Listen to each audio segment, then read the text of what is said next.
summary of the history of Uganda and the Kingdom of Buganda.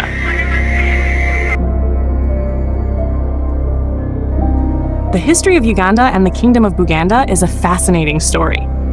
The region's deep-rooted traditions, the influence of the Kingdom of Buganda, its cultural and political development, as well as the challenges brought by colonialism, independence, and political instability, are all reflected in the history of Uganda. This summary highlights the most important historical, cultural, geographical, economic, and political aspects that have made Uganda and the Kingdom of Buganda key actors in East Africa.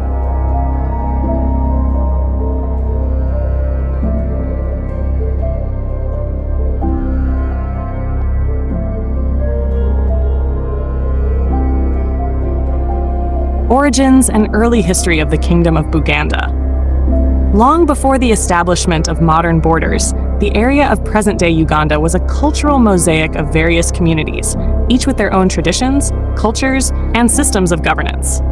Among these, the Kingdom of Buganda evolved into the most influential and enduring entity. Its origins are deeply embedded in oral traditions, which describe the first king, Kintu, as the founder of the Baganda, the people of Buganda. The legend of Kintu and his wife Nambi is not only a founding myth, but also a symbolic narrative that embodies the identity of the Baganda. According to the legend, Kintu arrived in the region with a cow and was tested by Gulu, the god of the sky and father of Nambi. Kintu had to complete two difficult tasks. He was to capture a wild cow from a distant land to prove his strength and determination, and to summon rain to demonstrate his connection to nature. Through patience, wisdom, and strategic thinking, Kintu succeeded in both tasks. He captured the cow and brought forth rain, making the land fertile. These achievements convinced Gulu to grant Kintu permission to marry Nambi. However, the story also has a tragic element. Nambi's brother Walumbe, whose name means death, followed the couple, despite their efforts to leave him behind. When Nambi returned to fetch forgotten millet, Walumbe managed to follow them, and according to legend, this is how death entered the world. Kintu and Nambi laid the foundation for a thriving community by introducing social organization and agriculture. Though historians debate whether Kintu was a historical figure or a mythological character, his story remains central to the Baganda's cultural and spiritual identity and symbolizes unity, resilience, and prosperity. Structure and organization of the Kingdom of Buganda. By the 14th century, Buganda had developed from a loose alliance of clans into a centralized kingdom under the leadership of a Kabaka. The Kabaka was not only a political leader, but also embodied military and spiritual authority, standing at the heart of Baganda identity. The social structure was based on clans, which were far more than family groups. They formed the backbone of the kingdom's administration and culture. Each clan had specific responsibilities, such as blacksmithing, hunting, or conducting spiritual rituals, which encouraged specialization and reinforced unity and interdependence among the Baganda. Buganda's strategic location between Lake Victoria and the Nile provided fertile land, abundant water, and access to trade routes. These natural advantages fostered economic and political growth and laid the foundation for Buganda's regional dominance. Oral traditions, songs, and ceremonies played a central role in preserving Baganda identity and values, even amidst migrations, conflicts, and change. Expansion and rivalry with Bunyoro. Under Kintu's successors, particularly Kabaka Kimera in the 15th century, Buganda underwent rapid expansion. Kimera strengthened the military and reorganized the administration, making the kingdom more efficient and resilient. He introduced organized armies that were better equipped and trained than those of neighboring states, and established strategic outposts. These measures enabled the annexation of neighboring territories.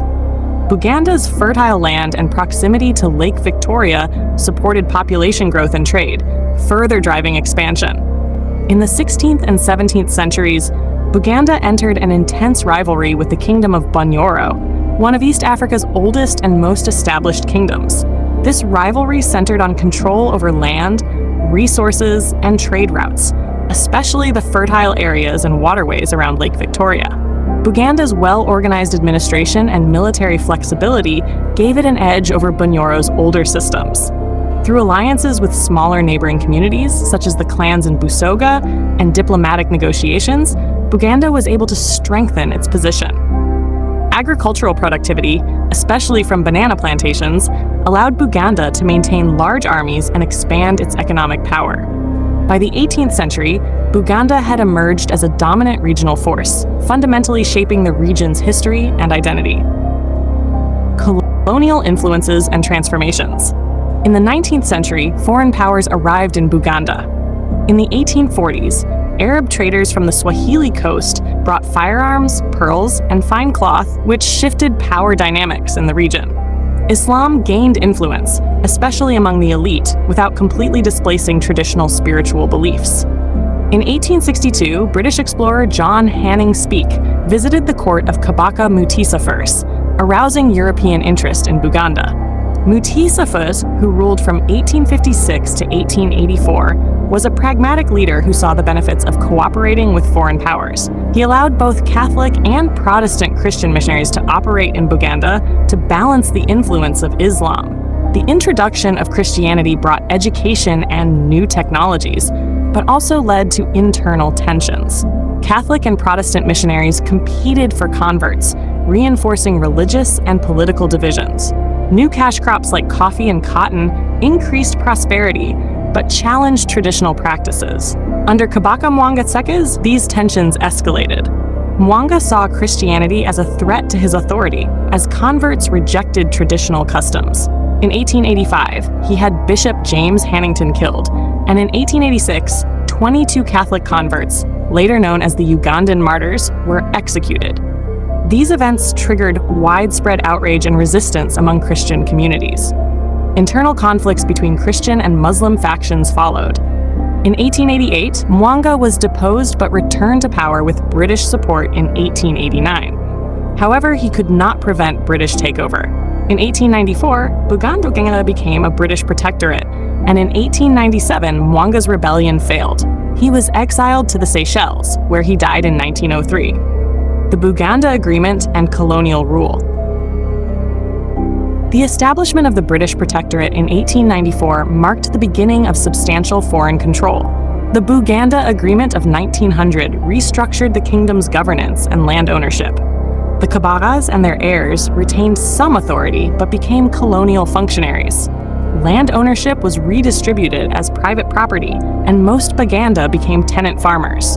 This led to economic and social inequality, as traditional communal land use was replaced by a taxed system. Cotton, promoted as an export crop, changed agriculture but led to food shortages, as staple crops like bananas were marginalized. Many Baganda were dissatisfied with the loss of autonomy and growing inequalities. This discontent laid the groundwork for later nationalist movements, which found fertile ground in Buganda due to its political organization. At the same time, Buganda's favored status within the protectorate caused tension with other regions, which saw the kingdom as a collaborator with colonial rule.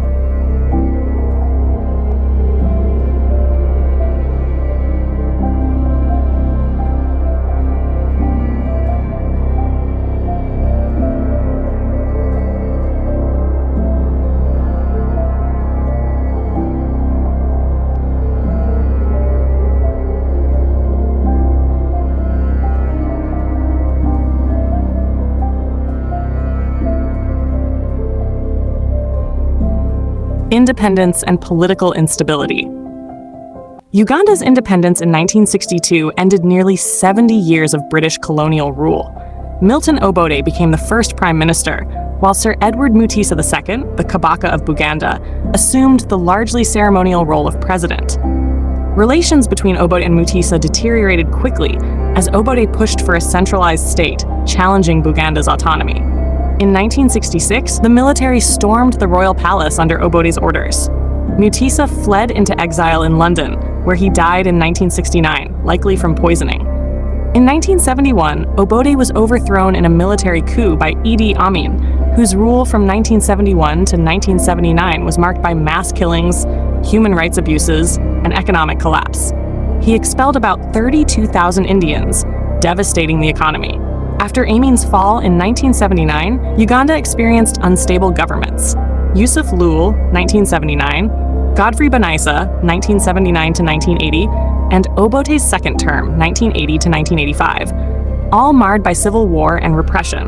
Obote was overthrown again in 1985, and General Tito Okello briefly ruled before Yoweri Museveni and his National Resistance Army seized power in 1986. Museveni era and modern developments. Since 1986, Yoweri Museveni has ruled Uganda, bringing relative stability by rebuilding infrastructure and introducing democratic reforms. However, his regime has grown increasingly authoritarian. The 2021 elections, which Museveni won again, were marred by accusations of fraud and repression of the opposition, especially Robert Kyagulanyi, Bobi Wine. Uganda has seen strong economic growth in recent decades, with annual GDP growth averaging 6 to 7%.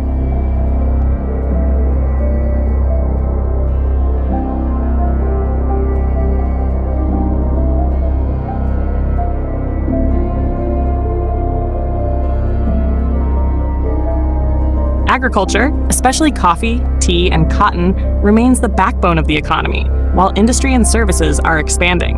Yet challenges like power shortages and fragmented landholdings persist. Uganda is known for its entrepreneurial culture, and in 2014 launched its first domestic car brand, Kira. Geography and biodiversity. Known as the Pearl of Africa, Uganda lies on the equator in East Africa.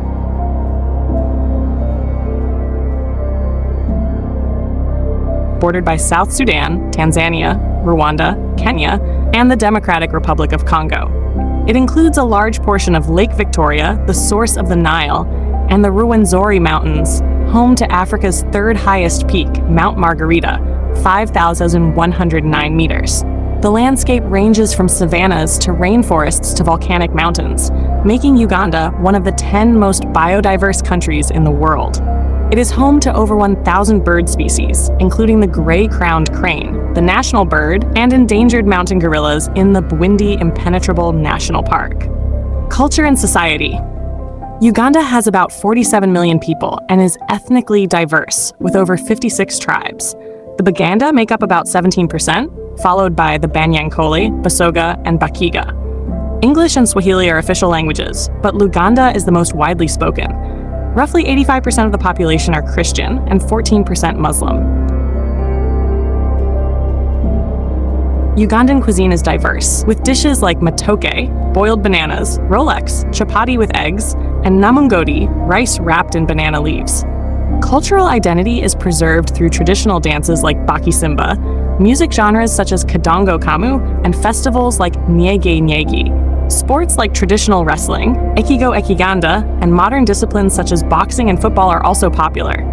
Uganda has won several Olympic medals, particularly in long-distance running and boxing. International relations. Uganda maintains close ties with Tanzania and Kenya, forming a cultural and economic triangle.